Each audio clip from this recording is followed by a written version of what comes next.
Ah yes, the unloved light cavalry of Bretonnia, mounted yeomen. This is a build type that I myself have been trying to make work for a while. It's a little bit of a meme, but actually here, Cool Umbrella, the player who submitted this, has taken a little bit of a strong version, I would say. He's got King Lewin with 2 Pegasus Knights, 4 mounted yeomen, and 4 yeomen archers as well, up against Skaven. Got some mobs also, spearmen at arms. He's got Holy Wardens of La Maisental, a Damsel of Beasts. Up against the Skaven here, we're looking at a Plague Priest. We've got Giselles, 1 unit of Poison Wind Mortars, Deathglow Bombardiers, Throt the Unclean, Brood Horror. We've also got plenty of Wolf Rats, well, at least 1 unit.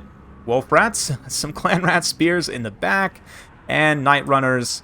Yeah, the Furnace, the Plague Furnace, obviously going to be pretty impactful. Warlock Engineer does have Howling Warp Gale, so these flying units of Bretonnia are going to have to be careful. But already Cool Umbrella getting up and around the flank here, putting these Yeoman Archers in a position to start shooting the Poison Wind Mortars. Of course, Missile Cavalry's quite strong in general in Total War Warhammer, and Bretonnian Missile Cavalry is no exception to that, being able to provide range pressure with mobility and some hybrid utility is always going to be strong. But here, this Plague Priest overcommits a little bit into the front line, is going to face the wrath of the Pegasus Knights here. King Lewin charging in, Sword of Corone, minus debuff on armor and melee defense, minus 30 armor, minus 24 melee defense. The Feral Manticore also charges in, getting a good hit on those Death Globe bombs. The Mounted Yeomen come in, and in melee, they're not going to do a ton here, obviously. They're getting seen off by Clan Rat Spears relatively easily, but the Disruption, at the very least,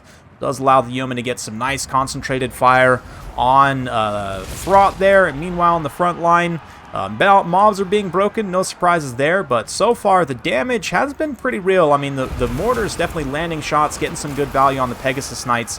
The Giselles, it looks like, maybe having a harder time making specific contact on any units, but the Holy Wardens of La Maisental here supporting Lewin as well. This Plague Priest just getting worn down is a great early get for Bretonnia.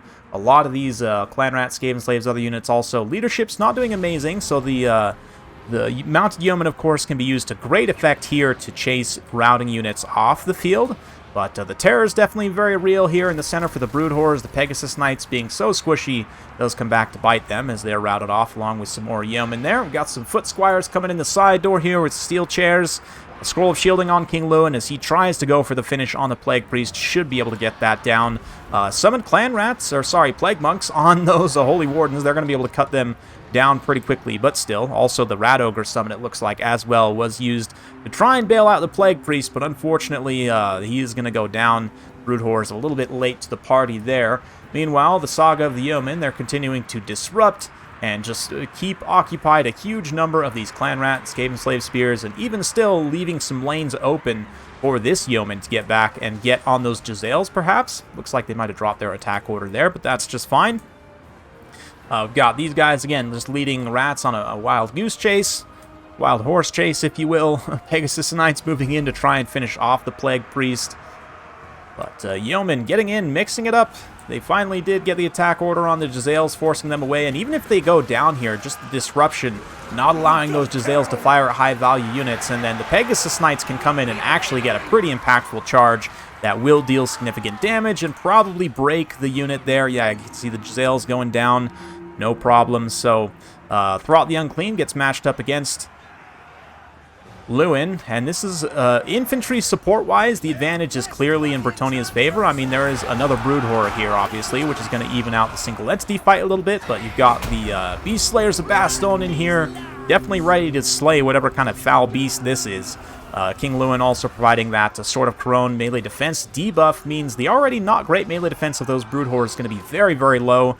Warlock Engineer, though, is providing that slow drain. It's not as impactful of a drain as the Plague Furnace, but that Warp Shard armor is doing a little bit of damage over time to the Beast Slayers. Meanwhile, Yeomen chilling up on the hill, just kind of reassessing the situation. Probably going to be moving in to clean up some tattered units in the late game. These Pegasus Knights also eating a few shots from the Night Runners. Not great, but we'll see.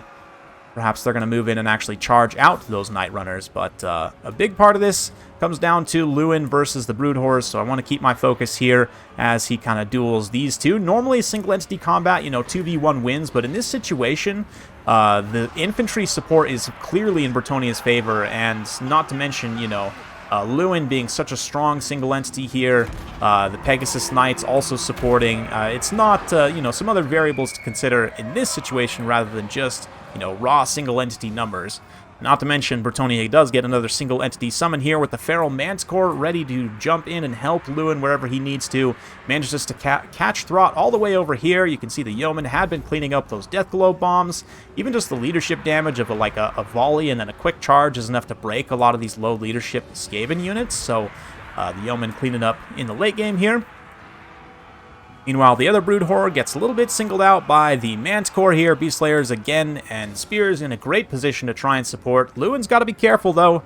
He's got this giant dread column of rats moving in with the infantry support. Of course, Throt should do much better in this fight, but peasant mobs and yeomen moving in to assist the High King of Bretonnia. Let's get in close and watch as Lewin duels it out with Throt the Unclean.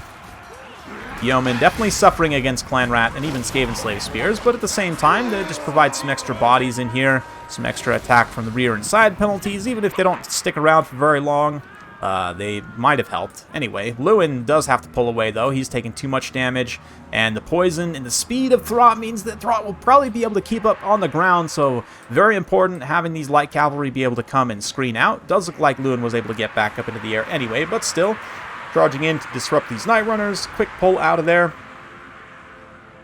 And more Yeomen over here forming a little bit of a pocket of strength. This unit used up all of its ammunition. Still 42 models online. They've just about routed that Brood Horror, impressively enough, while the Pegasus Knights continue to chase that Warlock Engineer. Lewin drops down. Big terror route on a lot of the Skaven infantry. All he's got to do at this point is probably turn around and crump Throt, and that should probably lead to army losses. Balance power still pretty close. 2v1 here again. This is not ideal for Lewin, but with infantry support, he should be okay. Also have Sword of Crone on cooldown.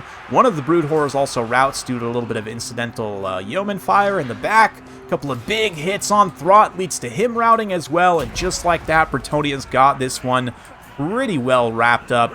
Not a lot of chance for the Skaven to come back after that kind of a disaster, but Yeomen still getting ground down, still fighting, chasing routing units, even a tiny bit of ammunition left on this unit as they help chase Throt off. The one Brood Horror does come back briefly, but again, Sword of Crone smash Talon to the face is going to make Big Rat reconsider its life decisions, if it even has such consciousness to do so. That's besides the point, but anyway, army losses for the Skaven and existential questions aside, Cool Umbrella is able to take home the win with Bretonnia. Very cool build. I've been trying to make something like this work for some time with mixed results. Definitely cool to see it work well here against the Skaven. Man, one of these units of Yeomen, in particular the Archers, 130 kills, 611 value. Excellent job there. 635 with 60 kills on there. I mean, all the Yeomen pay for themselves. One of them, the least, almost the least kill total, but most value, almost 1,000 damage value. On 51 kills with 6,373 damage dealt from these Yeoman Archers. Fantastic. They actually kind of performed more or less the same as the Pegasus Knights, which is pretty impressive from a damage perspective. Yeah, the Foot Squires were a nice touch as well. They were able to move in and clean up quite a few anti-infantry kills. Holy Wardens I also love in this matchup. And the Beast Slayers of Bastion do pay for themselves exactly, which is always nice to see. Actually, they might be slightly cheaper. What are they, 850? I forget. Anyway, King Lewin carrying 4,000 damage value, 10,000 damage dealt, of course. He's the main reason why this build worked as well as it did. And I have to say, this sort of mobile light cavalry attack does synergize well with Lewin because he's obviously mobile and fast attack as well. Can help provide that heavy shock where these other lighter fast attack units may lack that. Throt coming in does pay for himself, get some pretty good value back. The Plague Priest, though, losing him earlier on in the battle was definitely a big loss. The Poison Wind Mortars shut down relatively early on before they could do too much. Brood Horror does pay for itself, though, pretty strong in melee, but overall, did a good job of limiting a lot of the Skaven's tools. A couple of Clan Rats are pretty cost-effective, though. But the weapons teams all had generally a rough time, which is what you would want with this, again, mobile, fast attack type build. Anyway, big thanks to Cool Umbrella for sending that one in. I know I really enjoyed that, so I sure hope you guys enjoyed it as well. If you do like this sort of content, be sure to like, subscribe, hit that bell notification button. Every time I upload a new video, you'll be notified. Thank you all so much once again for watching. Have a wonderful day. We'll see you next time.